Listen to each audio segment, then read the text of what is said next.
अगर किसी से पूछा जाए तो सब चाहेंगे कि हमें एक बार भगवान के दर्शन हो जाएं, लेकिन भगवान को किसी ने नहीं देखा।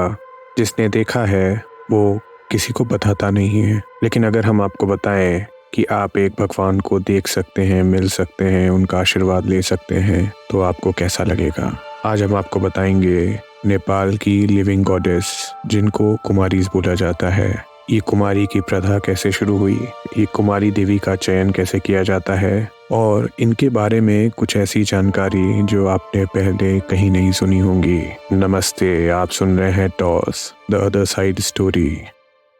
कुमारी कैसे बनी, इसकी कहानी हमें 17वीं शताब्दी से पता चलती है। पहली कहानी ऐसा बोलती है कि राजा जयप्रकाश मल्ल, जो कि नेपाल के एक बहुत महान राजा थे, माँ तलेजू उनसे रोज मिलने आती थीं और वो त्रिपासा खेलते थे। त्रिपासा एक प्रकार का डाइस गेम था। माँ तलेजू का कहना था कि आप मुझसे मिला करें, लेकिन कभी किसी को बताया ना करें कि मैं आपके साथ त्रिपासा खेलती हूँ। राजा रोज रात में अपनी रानी से ये बोलकर कि कहीं जा रहे हैं चले जाया करते थे और माँ के साथ डाइस का गेम खेला करते थे। एक दिन रानी को शक हुआ और रानी पीछे पीछे राजा के उस कमरे में चली गई। वो कमरे में जैसे ही जाती हैं, माँ तलेजू और राजा को डाइस का गेम खेलते देखती हैं। माँ तलेजू रानी को देखते ही गुस्से से आंख बबूला हो जाती हैं और वहां से गायब हो जाती हैं। उसके बाद राजा अपनी रानी को काफी डांटते हैं और माँ तलेजू से मन्नत करना शुरू कर देते हैं। काफी सालों के मशक्कत के बाद माँ तलेजू उन्हें दर्शन देती हैं और बोलती हैं, मैं एक छोटी कन्या में आऊंगी जो कि नेवारी कम्युनिटी से रहेगी। आपको जाके ढूंढना है और मैं उसी के रूप में आपको जीवन भर दर्शन दूंगी। इसी के बाद बोला जाता है कि कुमारी परंपरा का प्रारंभ हुआ। एक कहानी और है। बोला जाता है कि वो राजा जयप्रकाश मल्ल नहीं, बल्कि राजा त्रिलोक मल्ल थे। वो माँ तलेजू के साथ रोज त्रिपासा का गेम खेलते थे, लेकिन एक दिन उनकी नज़र खराब हो गई और माँ तलेजू को इसका आभास हो गया और वो गुस्से से गायब हो जाती हैं। जाने के बाद राजा को अपनी गलती का एहसास होता है और फिर वो माँ तलेजू की प्रार्थना करने लगते हैं। काफ़ी सालों बाद माँ तलेजू उनके सपने में आती हैं और उनको बोलती हैं कि मैं एक नेवारी कन्या के शरीर में आऊँगी, तुमको अपने राज्य में ढूंढना पड़ेगा और उसी रूप में मैं तुम्हें दर्शन दूंगी। बोला जाता है कि उसी के बाद कुमारी परंपरा का आरंभ हुआ।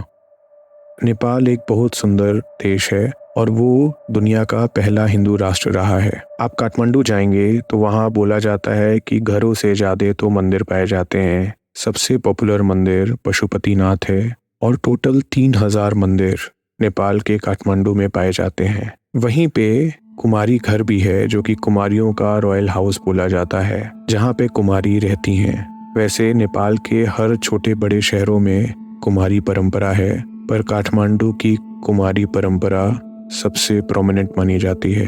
हर शहर में जो कुमारी होती हैं वो अपने परिवार के साथ रह सकती हैं, पर काठमांडू की जो कुमारी होती हैं वो कुमारी घर में ही रहती हैं और साल में 10 से 12 बार ही अपने घर से बाहर निकल सकती हैं। 3 साल की उम्र में एक कुमारी को चुना जाता है।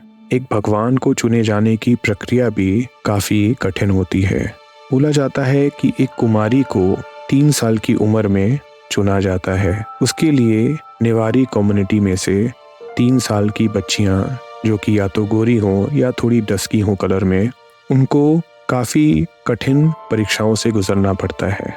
बोला जाता है कि दशहरा, जिसको नेपाल में दसैन नाम से बुलाया जाता है, तो उस दिन 108 भैंस या बकरियों की बलि दी जाती है।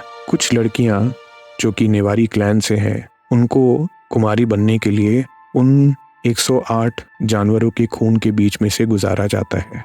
अगर वो आराम से गुजर जाती हैं तो एक कमरे में वो जो 108 बलि दिए गए पशु हैं, उनके सर के साथ एक कमरे में रात बितानी पड़ती है। उस कमरे के बाहर काफ़ी ढोल नगाड़े और चिल्लाते हुए आदमियों की आवाज़, ताकि कुमारी डर जाएं, वैसे बजाई जाती है। जो इन सब परीक्षाओं के बाद अगर कुछ बच्चियां डरती नहीं हैं, फिर उनकी कुंडली राजा से मिलाई जाती है। अगर राजा से जिनकी कुंडली मिलती है, उसके बाद एक कुमारी कन्या का चयन होता है और वो कुमारी कन्या जब तक उसके पीरियड्स ना आ जाए तब तक एक लिविंग गॉडेस का दर्जा प्राप्त करके रहती है। नेपाल में इन कुमारी कन्याओं के लिए काफ़ी क्रेज़ है। लोग उनको देवी मानते हैं। वो किसी से बात नहीं कर सकती। उनके चेहरे पे हमेशा सीरियसनेस रहना चाहिए। बोला जाता है कि अगर वो दुखी हो गई तो मृत्यु आने वाली है और उनको खुश भी नहीं रहना चाहिए। उनके चेहरे पे आप हमेशा एक प्रकार की इमोशंस ही देखेंगे। बोला जाता है अगर वो सीरियस हैं इसका मतलब आपका काम ज़रूर बनेगा। उनको हर जगह गोद में उठा के या पालकी में बैठा के ही जाना होता है, क्योंकि अगर उनको किसी भी प्रकार के चोट से खून निकल गया तो उनको तुरंत कुमारी की गद्दी से हटा दिया जाता है। जैसा कि कुमारी को हमेशा सीरियस एक्सप्रेशन में देखा गया है, लेकिन एक ऐसा इंसिडेंट है जो कि काफ़ी साल पहले काठमांडू में इंद्र यात्रा के समय देखा गया था। माना जाता था कि उस समय के नेपाल के राजा को नृत्य का काफ़ी शौक था और इंद्र यात्रा के समय वो जनता को दर्शन देने आए थे। जब वो खड़े थे उसी के बगल से कुमारी की पालकी भी गुजर रही थी। कुमारी क्योंकि बाहर की दुनिया से कोई कनेक्शन नहीं रहता, इसलिए दुनिया के बारे में वो कुछ नहीं जानती। उनको अपने परिवार या अपने दासों के अलावा किसी से बोलने की अनुमति भी नहीं है। लेकिन जब उनकी पालकी राजा के बगल से गुजरती है, वो अचानक से राजा को देखकर झूमने लगती हैं, मुस्कुरा जाती हैं। राजा को और बाकी जनता को ये देखकर काफ़ी आश्चर्य होता है कि वो देवी को कैसे पता कि राजा को नृत्य पसंद है। राजा के आंख में आंसू आ जाते हैं और राजा उनको देखकर नमन करने लगते हैं। वहाँ बैठी जनता भी अवाक हो जाती है और सब मान लेते हैं कि कुमारी हो ना हो माँ तलेजू की ही अवतार है। बहुत ही रिसेंट में एक इंसिडेंट और ऐसा हुआ था। एक रात को एक कुमारी ने सपने में देखा कि पूरा काठमांडू शहर हिल रहा है और आसपास की बिल्डिंग गिर रही हैं। वो सवेरे जगते ही अपने मुख्य पुजारी को ये बात बताती हैं। मुख्य पुजारी इसको इग्नोर कर देता है। वो बोलता है शायद उसने ऐसे ही देखा हो। लेकिन उसके कुछ दिनों ही बाद नेपाल में एक भीषण भूकंप आता है। नेपाल के 2015 के भूकंप में काठमांडू काफ़ी तहस नहस हो जाता है और उसके बाद माना जाता है कि कुमारी में अवश्य देवी वास करती हैं और कुमारी की किसी भी भविष्यवाणियों को सीरियसली लिया जाने लगा, क्योंकि कुमारी बनना भी काफ़ी कठिन प्रक्रिया है और कुमारी बने रहने के बाद भी काफ़ी कठिन तपस्या रहती है। आप किसी से मिल नहीं सकते, अपने परिवार के अलावा किसी से बात नहीं कर सकते। कुछ दास आपके सेवा में रहते हैं जो आपकी बात पहुंचाते हैं। एक 3 साल की बच्ची जब 14-15 साल की होती है, अपने जीवन का काफ़ी लंबा समय इसी प्रक्रिया से गुजर जाती है। 14-15 साल के बाद बोला जाता है कि नेपाल गवर्नमेंट उनको पेंशन देती है, पर वो पेंशन उनके जीवन यापन के लिए उपयुक्त नहीं रहता है। कुमारी ब्याह भी नहीं कर सकती, क्योंकि बोला जाता है अगर कुमारी ब्याह कर लेगी तो उससे ब्याह करने वाले पति की कुछ ही दिनों में मृत्यु हो जाएगी। क्योंकि 3 साल की वो बुद्धिस्ट लड़की जो कि किसी शाक्या क्लैन से ही होती है, उसको इस प्रक्रिया से गुजरने के बाद अपने जीवन का काफ़ी समय देना काफ़ी कठिन होता है।